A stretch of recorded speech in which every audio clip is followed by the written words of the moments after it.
Presentado por Vida Café, el café de tu vida.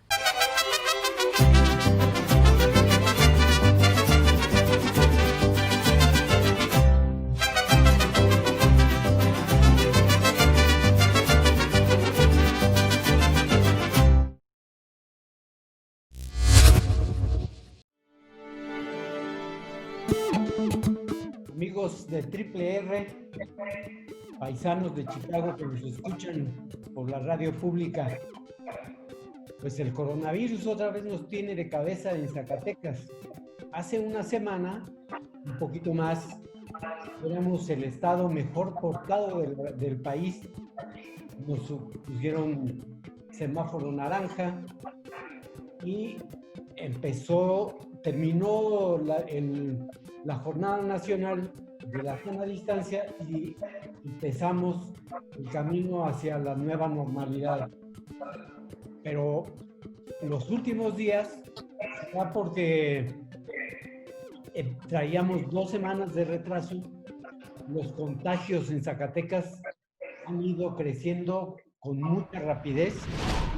Tenemos 477 casos positivos y Fresnillo, que se había mantenido en una condición muy aceptable, ahora está en primer lugar. Ya rebasó los 100 casos y va camino a ponerse en primer lugar de muertos. Para hablar sobre estos temas, invitamos al doctor Carlos Gómez, epidemiólogo, uno de los 200 epidemiólogos de México más destacados, y al diputado Omar Carrera Pérez de Fresnillo, para que juntos analicemos qué está pasando en Zacatecas con el coronavirus. Doctor, muchas gracias. Diputado, muchas gracias.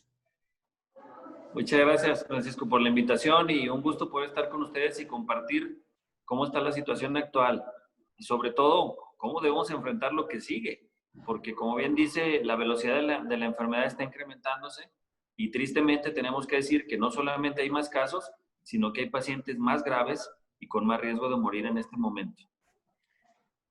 Doctor, me preocupa el hecho de que a la fecha, desde que empezó la emergencia, se han hecho 1,500 pruebas que representan el 0.1% de la población, tomando en cuenta que tengamos 1,5 millones de zacatecanos, que seamos 1,5 millones de zacatecanos. ¿No es necesario aumentar el número de pruebas?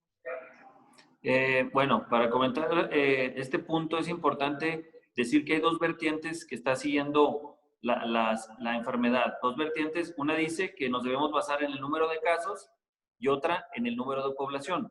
Obviamente los países más desarrollados económicamente están siguiendo el formato de realizar pruebas por millón de habitantes, ¿de acuerdo? Y obviamente vemos un índice mayor tanto de enfermos como de personas que están asintomáticas pero padecen la enfermedad. Nosotros en México estamos siguiendo la recomendación de la Organización Panamericana de la Salud, donde nos dice que tenemos que irnos a través del número de casos, con la finalidad de ahorrar recursos y obviamente utilizarlos verdaderamente en las personas que lo necesitan. Si nosotros nos ampliáramos más, probablemente pudiéramos quitarle la posibilidad a un enfermo grave hospitalario o no tener los insumos necesarios en el momento para realizar la prueba. Entonces, por esa condición, nosotros queremos ser en este momento más finos en el muestreo y obviamente ir jalando la hebra para identificar número de casos y contactos que pudieran ser positivos. Diputado, las pruebas cuestan 3,000 pesos, 5,000 pesos, hay hasta de 10,000 pesos. El Congreso no tiene forma de apoyar al Estado para que destine una cantidad suficiente para que la gente que quiera hacerse la prueba, por ejemplo, un servidor, yo quisiera tener la certeza de que no estoy contaminado, que no estoy contagiado. ¿Qué tengo que hacer? Voy a un laboratorio, a un hospital particular, para hacerme la prueba, pero me va a costar muy caro. No podemos destinar una parte para subsidiar pruebas. Bueno, antes que todo, los saludo con aprecio, como siempre, don Paco, doctor, un gusto saludarlos. Acabamos, don Paco, de hacer una modificación presupuestal días pasados aprobada, y ahí lo que dejamos claro era la voluntad y sobre todo el fondo de hacer esta modificación era para que todos los ingresos que tengamos disponibles el gobierno del estado a través de la Secretaría de Finanzas pudiera tenerlos a su alcance, en su mano, para principalmente ahorita entrarle de lleno al tema de la, pues ahora sí, de que prevenir y en dado caso de revisar o de realizar estas pruebas. Es decir, para eso se realizó esta modificación presupuestal, para que la facultad, la Secretaría de Finanzas le abra un chorro, por así llamarle, al sector salud para que tenga recursos para hacerle frente a este problema que es del COVID-19 en el estado de Zacatecas y en los 58 municipios. Ya lo hicimos. Doctor, una identificación temprana del coronavirus pone al paciente en ventaja de recuperación frente a otro que llegue pues ya en las últimas. Sí, sí, sí, Francisco, claro que sí. Entre más oportuno, más temprano detectemos al paciente, la verdad es que disminuimos mucho el riesgo de que se complique o pueda llegar a morir. Ejemplo, se hizo un estudio, obviamente, a través del CDC de Atlanta, qué países atendían más rápido a los pacientes con sintomatología leve. Y obviamente Estados Unidos salió por encima, a pesar de que es de los que más casos tienen en América, los atienden oportunamente. Ellos se tardan de 24 a 48 horas en atenderlos. Canadá, no más de 72 horas. Y México, tristemente, tengo que dar este dato, nos estamos tardando de 7 a 10 días en acudir a atención médica. Entonces, no solamente es lo que le toca al gobierno, también la gente tiene que entender que estamos en un momento de atención médica oportuna. Si nosotros garantizamos que el paciente inicia su sintomatología y antes de 3 días va a valoración médica, la verdad es que nos ayuda mucho en, obviamente, ofrecerle un mejor servicio y evitar complicaciones. Y además, ese paciente no tendría que ocupar una cama hospitalaria. Puede Sí, sí. recuperarse en su casa.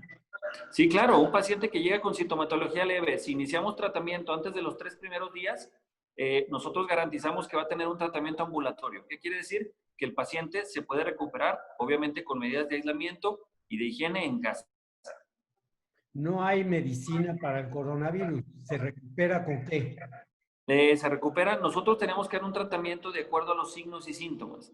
Ejemplo, hay pacientes que van a tener fiebres muy altas y es su único dato clínico, entonces tenemos que controlar la fiebre. Hay pacientes que se deshidratan por aumento en la respiración o por diarrea. Tenemos que dar un tratamiento específico para hidratar al paciente y disminuir la inflamación, la diarrea. O hay pacientes que tienen tos persistente, entonces tenemos que nebulizarlos, tenemos que hacer varios tipos de cosas. Entonces, no hay una regla de cocina para tratar a un paciente de COVID, eso que quede claro. Por eso estamos batallando con los medicamentos antivirales nuevos que no han llegado a México algunos, pero la finalidad de esto es, obviamente, que el paciente se atienda lo más pronto posible. Eso nos ayuda a que se recupere. A ver, diputado, usted que es de Fresnillo, el doctor también es de Fresnillo. ¿Qué pasó? ¿Qué está pasando en Fresnillo? ¿Por qué de repente vino esta cadena de contagios y bueno, los decesos? ¿Por qué? ¿Qué pasó en Fresnillo? Bueno, Paco, fueron varias situaciones que el propio alcalde lo ha expresado. Una fue que la gente se relajó después del 10 de mayo y otra de que hubo el flujo que tenemos nosotros de paisanos en Fresnillo, que se regresan ante la situación caótica, económica en Estados Unidos, pues contrajo o se generó una serie de circunstancias que nos puso a la cabeza de la pandemia en el estado de Zacatecas. Además que hubo empresas como estas maquiladoras, Aptiv, Entrada Group, que abrieron sin consentimiento. Y también tenemos un problema de turismo, por así decirlo, trabajadores de comuneros que han llegado a la comunidad de Río Florido, San José de Lourdes, y eso ha detonado pues ahora sí que los contagios estén en su máximo pico, principalmente los sospechosos, pero también ha generado pues, muchas de estas personas, en el caso de Río Florido, la persona que estaba sintomática no se quiso aislar, siguió trabajando, aún y con todas las recomendaciones, aún y cuando fueron para tratarlo de concientizar, no obedeció. Y bueno, al parecer ya anoche ya tuvimos un deceso de una mujer en Río Florido, que al parecer según se dan cuenta, pues era comunera. Lo que no está claro es si a causas de la COVID-19 o de alguna otra enfermedad. Y eso es lo que ha ido pasando, Paco. Lamentablemente la gente no se quedó en casa. Quien pudo hacerlo sí lo hizo, pero quien también podía y no lo hizo, pues ahí vienen los resultados, ¿no? Uno entiende, tengo que ser muy sincero, uno entiende de las personas que tienen que salir a buscar el sustento de sus familias, pero hay quien no tenía esa condición, quien sí podía quedarse en casa y no lo hizo. Doctor, ¿usted considera que en Zacatecas estamos llevando bien las cosas para enfrentar la pandemia? ¿Estamos haciendo lo correcto?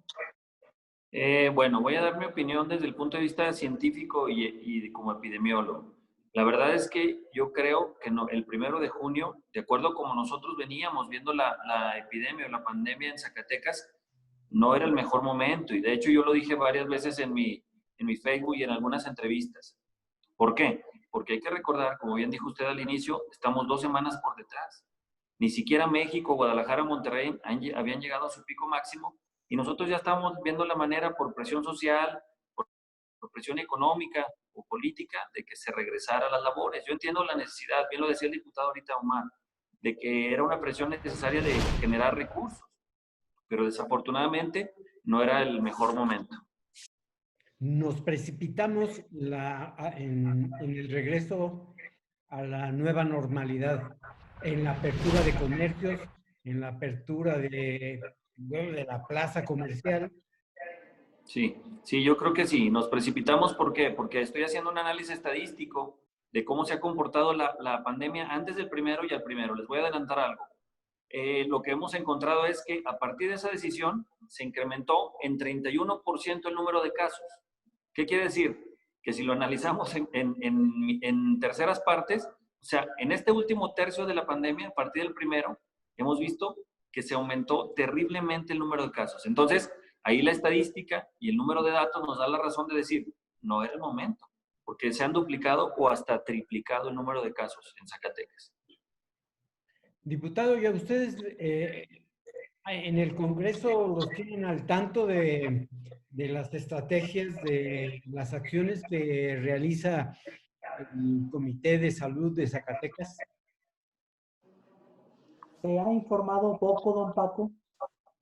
Lo que nos estamos enterados de la gran mayoría, quizás el comité o la comisión de salud tenga otra información más nutrida, pero el grosor de los diputados, te lo digo, tiene muy poca información. Lo que nos enteramos es lo que nos remite a través de boletín oficial del gobierno del estado, que lo da a través del doctor Breña, el secretario de salud, y es lo que tenemos de información. No tenemos estadísticamente cuál es la fórmula matemática, se están terminando los casos. Vamos, al igual, por eso es muy importante esta charla, porque es la primera vez, creo yo, que le podamos preguntar a un especialista, a decirle, oye doctor, ¿qué es lo que opinas? ¿Cómo vamos? ¿A dónde vamos? Todas las dudas, todas las inquietudes, don Paco, que no solamente usted y yo tenemos, más de 1.600.000 zacatecanos, todos los. Por eso, pues es muy importante esto, ¿no? Pero contestando a su pregunta, es simplemente lo que nosotros tenemos de información, lo que emiten los comunicados oficiales del gobierno del estado. Porque creo que la mejor estrategia es hacer equipo. Claro. Si gobierno, y el gobernador lo confirmó hace poco, el gobierno no ha recibido recursos de la federación para comprar medicinas, para comprar insumos, para convertir los hospitales, pues tendría que apoyarse en el poder legislativo local y hacer equipo para poder eh, gestionar, para poder presionar y para hacer que todos vayamos por un mismo camino y enfrentar a la enfermedad. Sí, claro, en este momento la verdad es que lo menos posible es hacer críticas. Más bien yo creo que tenemos que sumarnos al esfuerzo y controlar esto todos. Yo les puedo decir un dato también ahorita en este momento. El promedio de casos que teníamos antes del mes de mayo era de 4 a 5 casos por semana, ¿sí? En promedio, ¿sí? Y actualmente tenemos en esta semana en promedio 21 casos. Entonces hemos visto, les digo, que casi se triplicó o se tetraplicó el número de casos.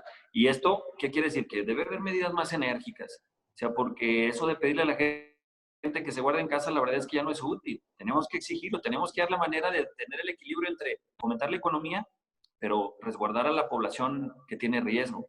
Esa es la clave de ahorita en este momento.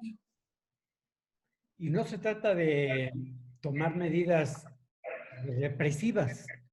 No, Se no, no. trata de decirle a la gente, si sales te vas a morir. Y, Claro. convencerla de que por su propio bien debe permanecer en casa. Sí, sí, claro. Hay algo que yo he comentado. Generalmente los jóvenes, afortunadamente, y los niños tienen una tasa de infecto contagiosidad muy baja, pero ellos pueden ser el medio de transporte, obviamente, para diseminar la enfermedad. Y a lo mejor no se enferman ellos, pero sí se llevan al papá o al abuelito. Entonces, eso es lo importante, hacer conciencia en este momento.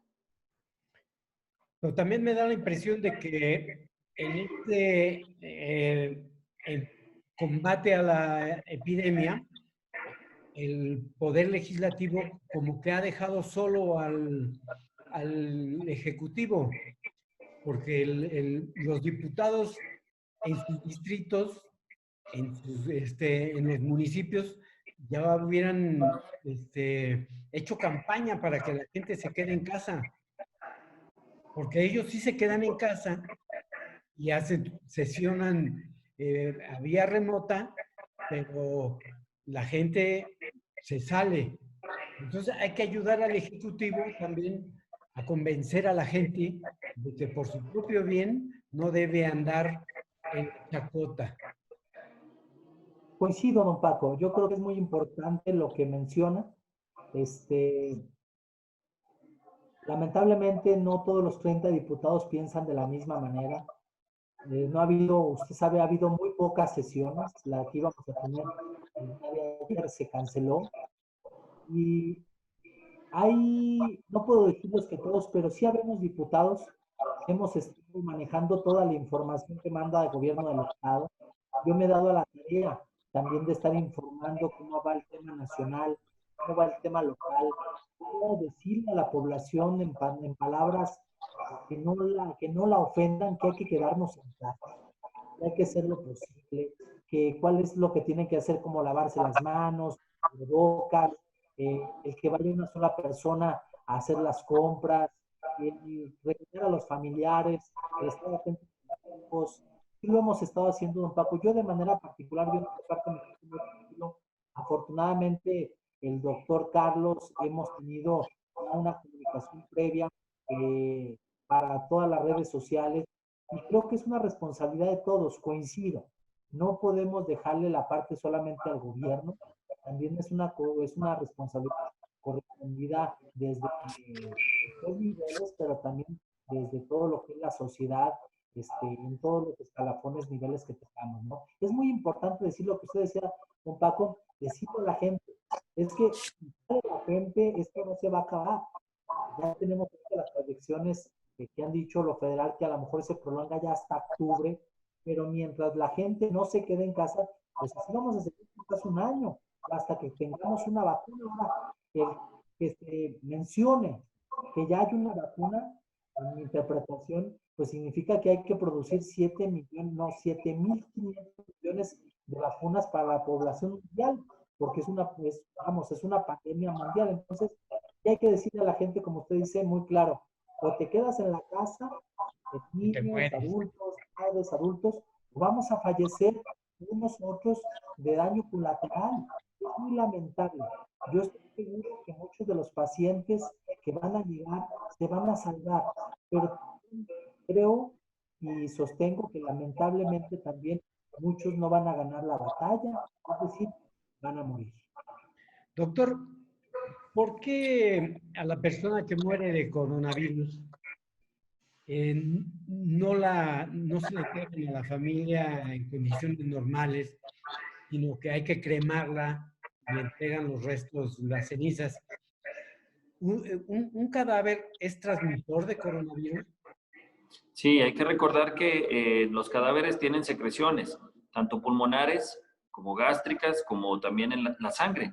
Y en esos líquidos puede haber restos de virus que puedan durar incluso 24, 48 horas o más tiempo, dependiendo obviamente de la temperatura, el ambiente, etc. Por recomendación de la Organización Mundial de la Salud, esos pacientes, obviamente esos cadáveres se tienen que cremar para evitar el riesgo, ¿sí? Porque hemos visto que desafortunadamente en algunos lugares, bueno, los velan 2, 3 días, imagínense toda la gente que puede estar en contacto ahí con el ambiente, vapores, etcétera, y generar infecciones. Entonces, la recomendación es que se les dé tratamiento final, cremación, para evitar riesgos. Esa es la finalidad. Bueno, pues también le podrían decir a la familia, aquí está tu cadáver y de aquí te vas al panteón para que le des cristiana sepultura. Yo creo Claro. que algunas familias lo agradecerían. Sí, la verdad es que, bueno, tendría que haber muy buena comunicación, pero también tenía que haber la garantía de darle disposición final adecuada. Ese es el problema, que en ese segundo de que se lo entregan a que lo sepulten, puede pasar tiempo importante y riesgo para que se infecten. Entonces, por eso la seguridad de dar las cenizas a la familia y obviamente para que ellos ya determinen el destino final. Diputado, pues esto va para largo entonces. Doctor, ¿usted cuánto tiempo más vamos a tener que permanecer encerrados hasta que llegue el pico de la pandemia a Zacatecas y empiece el descenso? ¿Cuánto más es lo que ¿Cuánto? tenemos que esperar? Bueno, en esto hay que ser muy prudente porque ya están sacando memes ahí de broma que, pues, ¿cuál de los 8 o 10 picos máximos va a ser? Y entonces voy a hablar con mucha responsabilidad. Y la responsabilidad es, el número de casos está en ascenso, pronto no va a ser, pero hay que entender que cuando lleguemos, nosotros veamos, ahorita el pico máximo fue 35, obviamente. Entonces tenemos que esperar máximo 2 periodos de incubación. La enfermedad actualmente se sabe que el periodo de incubación son 7 días, ya no los 14 días que pensábamos al inicio, 7 días. Si tomamos 2 periodos de incubación, estamos hablando de 2 semanas. 2 semanas en las que esperamos que empiecen a disminuir los casos. Si ustedes ven que los casos siguen 35, se va a 40, se va a 50, se va a 70, obviamente vamos a ir recorriendo ese periodo de 2 semanas, porque todo el mundo quiere atinarle como una lotería, a ver quién se lleva el premio, ¿va? ¿Quién le atinó? Pero no, esto tenemos que verlo día con día, casos con casos. Yo platicando con el diputado Omar le decía, ¿cuándo vamos a saber nosotros que está controlado? Cuando tengamos 1 a 2 casos diarios. Ese va a ser el momento, o cuando tengamos varios días sin muertes, que nosotros vamos a ver que verdaderamente la curva ya se aplanó. 2 casos diarios, pero ahorita tuvimos 35, Así es. mañana si tenemos 20, luego 15. Así es. Eso sería ya el control de la pandemia. Así Estaríamos es. en De vías de acuerdo. controlarlo. O que veamos como en Europa, que en algunos días han pasado ya 3, 5 días sin defunciones, también eso es un indicador de que la velocidad de la enfermedad está disminuyendo. Diputado, ¿y usted qué planea hacer para ayudar a Fresnillo para que controlemos la pandemia?